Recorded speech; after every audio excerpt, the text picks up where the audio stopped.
Leonardo DiCaprio almost lost the role of Jordan Belfort because he made a ridiculous mistake during a formal dinner with Martin Scorsese. It was not because he did not know how to use a fork, but rather due to a gaffe that revealed his bourgeois origins at the most crucial moment of the negotiation. The mistake happened when he served coffee incorrectly during the meeting. This small social slip almost cost $100 million in box office revenue for the film.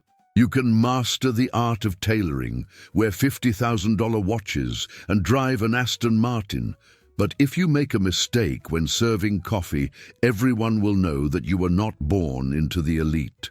Coffee is not just a beverage. It is a secret code that separates those who truly belong to high society from those who are just pretending to be someone. The raw truth is this: the American elite observes your every move during a meal. They are not just evaluating your bank account or your Patek Philippe. They are deciphering whether you were born inside or outside the circle. And coffee is the most revealing test of all. Why? Because anyone can buy an expensive suit, but few know how to serve coffee like someone who grew up among butlers and governesses. During my years teaching at prestigious universities, I observed dozens of executives losing million-dollar deals by making basic mistakes when serving coffee. The most shocking was seeing a tech startup CEO lose a $20 million investment because he served coffee the wrong way during a meeting with Wall Street investors. The lead investor, Harvard-educated and grandson of an oil baron, immediately realized he was facing a nouveau riche and withdrew the proposal the next day. This happens because the elite operates through invisible codes. They test you constantly, but never tell you what the test is. Coffee is one of these silent tests. Therefore, if you want to transform your elegance into real power, pay attention in the next few minutes, because these 5 mistakes are sabotaging your credibility without you even realizing it. If you want to learn to be elegant and powerful, subscribe to the channel and leave a like. Activating the bell will also ensure you do not miss any strategy to transform your elegance into success. First mistake: serving coffee during the main meal. Robert De Niro knows the codes of high society well, but even he made this mistake in public during an awards ceremony in 2019. Formal tradition establishes that coffee should never be served during the main course. The most formal traditional etiquette is to serve dessert first, followed by coffee only after the dessert plates have been collected. This rule has existed for centuries in European aristocracy and continues to be respected at the most sophisticated tables in the world. But why does this rule exist? The elite understands that each moment of the meal has a specific purpose. The main course is about nutrition and focused conversation. Coffee is about reflection and transition. Mixing the two is like playing classical music during a speech. Technically possible, but socially disastrous. When you serve coffee along with the main food, you are communicating that you do not understand the rituals of a refined meal. Worse yet, you are suggesting that your guests need caffeine to endure your company. The subliminal message is devastating. You cannot maintain an interesting conversation without stimulants. The elite learn through generations that there are moments for everything. Dinner has 3 acts: opening with appetizers and light conversation, development with main course and serious discussions, conclusion with dessert and coffee for digestion and contemplation. Skipping this structure is like telling the joke before the setup. It destroys the timing that separates amateurs from masters. Coffee after dinner is traditionally served in small cups called demi-tasses. The elite always knew that coffee has its specific moment. It is a digestive, a moment of transition that marks the end of the formal meal and the beginning of more intimate conversations. In traditional American family homes, there is a rigid protocol. First dessert, then coffee in a separate environment. Liqueurs and demi-tasses are digestives taken after the meal in a room separate from the dining area. This ritual is not just about beverages, it is about demonstrating that you understand the social architecture of an elegant meal. But there is a second mistake even more revealing that you need to know. Second mistake, using large cups for coffee after dinner. Brad Pitt learned this lesson the hard way during an intimate dinner with European producers in Cannes. The American actor asked for coffee in a regular cup after a formal meal and immediately noticed the embarrassment on the hosts' faces. Coffee after dinner is traditionally served in small cups called demi-tasses. Here is what really happened. Pitt had just signed a $50 million contract for an independent film. During the celebration, when it was time for coffee, he automatically asked for a large cup, as he did in Los Angeles. The silence at the table was deafening. The European producers immediately recognized that they were dealing with someone who, despite his fortune, did not understand fundamental codes of high culture. Demi-tasses are not just smaller for aesthetics. They represent an entire concept about refined consumption. High society understands that after a substantial meal, coffee should be tasted in small quantities, savored slowly, not consumed quickly like morning fuel. It is about transforming the act of drinking coffee into a contemplative ritual. Think of it this way. A large cup of coffee after dinner suggests that you are preparing to work or drive home. A demi-tasse communicates that you are present, enjoying the company, in no hurry to escape. The difference is between functionality and sophistication. There is also a physiological issue that the elite understands intuitively. After a formal multi-course meal, the stomach is busy with digestion. A large amount of coffee can cause discomfort and interrupt the digestive process. The demi-tasse offers sufficient stimulation without overloading the system. In high society, etiquette, properly serving utensils, including appropriate cups for different occasions, demonstrates understanding of sophistication. Using a large cup for post-dinner coffee is like wearing sneakers with a tuxedo. Technically it works, but screams that you do not belong in that environment. Therefore, let us move to the third mistake that instantly exposes your social origin. Third mistake, offering instant coffee on formal occasions. Even Elon Musk, with all his fortune of $240 billion, made this mistake during a meeting with European investors in his office. Instant coffee may be practical, but it is the social equivalent of serving boxed champagne at an IPO celebration. Ground coffee is preferable to instant coffee, except in very informal situations in the kitchen. The situation was even more embarrassing because Musk was trying to convince European aristocrats to invest in one of his space projects. When it was time for coffee, he proudly served Nescafé Gold in extremely expensive porcelain cups. The investors politely accepted, but the deal never materialized. One of them commented afterward, "If he cannot prepare coffee properly, how can he colonize Mars?" The difference goes beyond taste. It is about respect and priorities. When you offer instant coffee to important people, you are communicating several destructive messages simultaneously. First, that they do not deserve the time and care necessary to prepare adequate coffee. Second, that you prioritize efficiency over excellence. Third, that you do not understand the symbolic value of social rituals. In high society, every detail is a coded message. Instant coffee screams that you think like a salaried worker who needs to save time to get back to work. The elite do not live under time pressure. They control time. Serving instant coffee is like wearing a fake Rolex. It may look right from a distance, but under closer scrutiny, it reveals your true nature.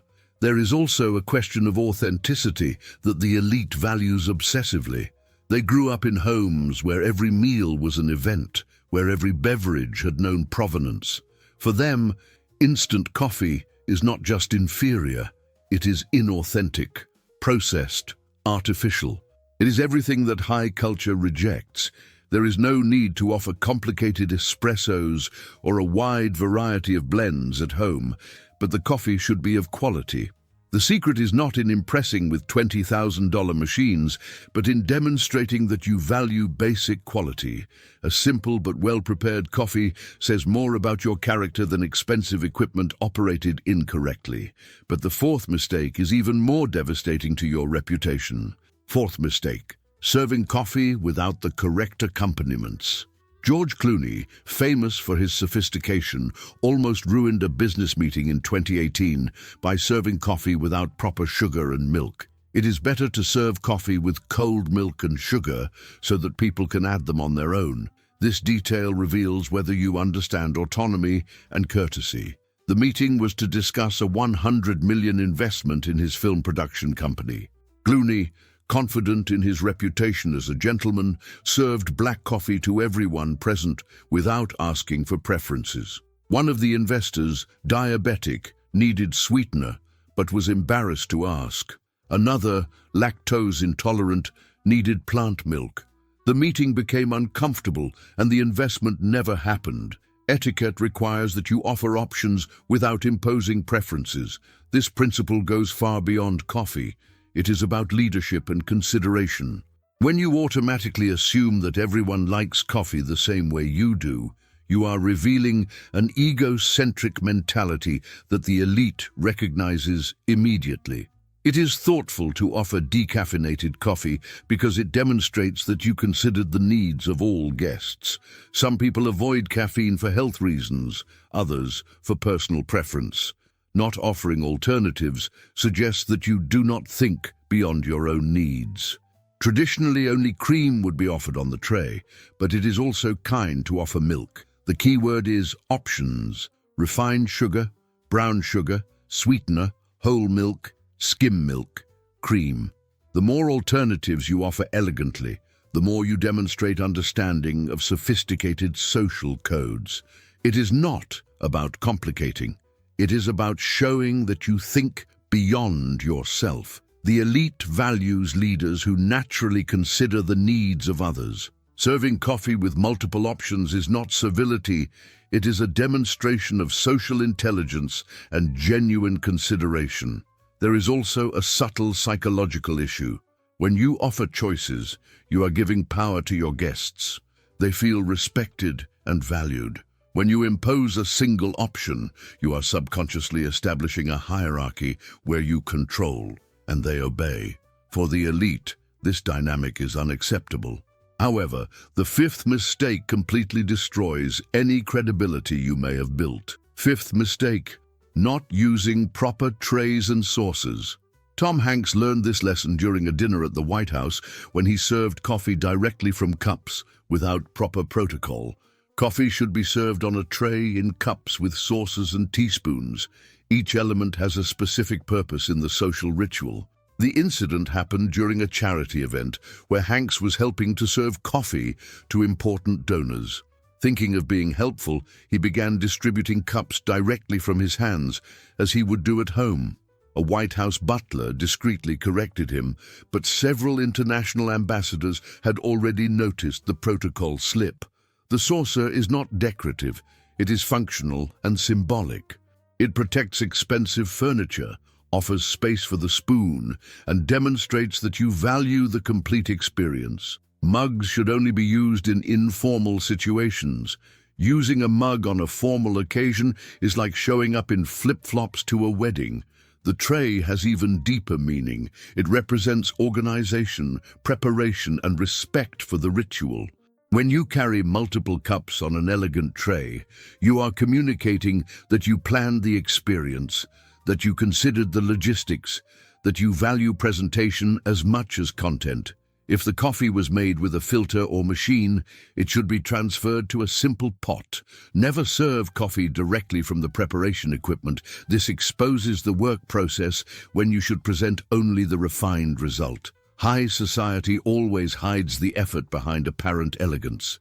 Think of the great hotels of the world. You never see a coffee maker on the table. You see an elegant pot, porcelain cups, a silver tray. This presentation is not about ostentation. It is about creating an experience that transcends the utilitarian and becomes memorable. The difference between using a mug and using a cup with saucer is the difference between functionality and ceremony. The elite do not just consume coffee. They participate in a ritual that connects present, past, and future.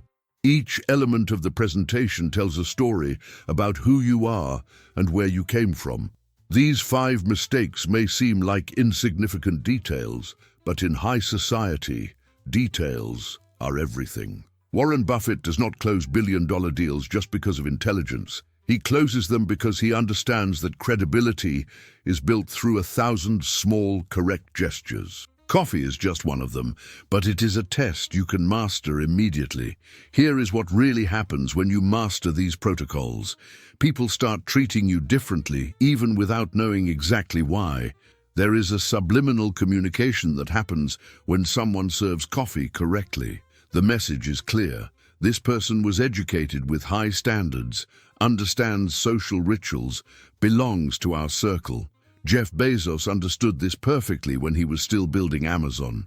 During crucial meetings with traditional investors, he always served coffee following rigorous protocols, not because he needed to impress, but because he wanted to be accepted. The difference between being seen as nouveau riche and established often depends on these apparently trivial details. The American elite inherited many of these codes from European aristocracy, but adapted them for a more pragmatic society. They value competence, but also value refinement. They respect innovation, but also respect tradition. Coffee is where these two forces meet. If you apply these strategies, you will begin to notice how people respond differently to your presence. Executives, investors, and influential people notice when someone masters social codes. This mastery opens doors that money alone cannot open. Think of it this way: anyone can buy a Rolex, but not everyone knows how to use time with elegance. Anyone can buy expensive coffee, but few know how to serve it with sophistication. The difference lies in details that you cannot simply buy. You need to learn, practice, internalize. The most interesting thing is that once you master these protocols, they become natural. You do not need to think about them. They simply flow. And this is exactly how the elite recognizes who truly belongs, by the naturalness with which they execute complex rituals. Subscribe to the channel and leave a like if you want to be elegant and powerful. Comment, "Coffee is power," if you liked the video. And remember, fashion is not luxury, it is power. Each cup of coffee you serve is an opportunity to demonstrate that you belong to the elite. Use this opportunity wisely, because in high society, there is no second chance for first impressions.